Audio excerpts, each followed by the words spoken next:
ગુજરાતનો આવાજ।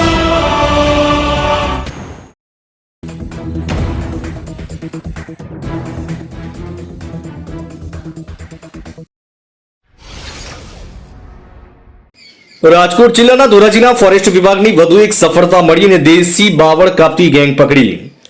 ધોરાજીના ફોરેસ્ટ વિભાગના ઓફિસરની હારિકાબેન પંડ્યા અને તેમની ટીમ દ્વારા ગત મોડી રાત્રે છત્રાસા ગામમાં રેડ પાડી હતી, જેમાં ગેરકાયદેસર દેશી બાવળનો કાપેલ જથ્થો સાથે 2 વાહનો સાથે 2 આરોપીઓ પકડી પાડેલ।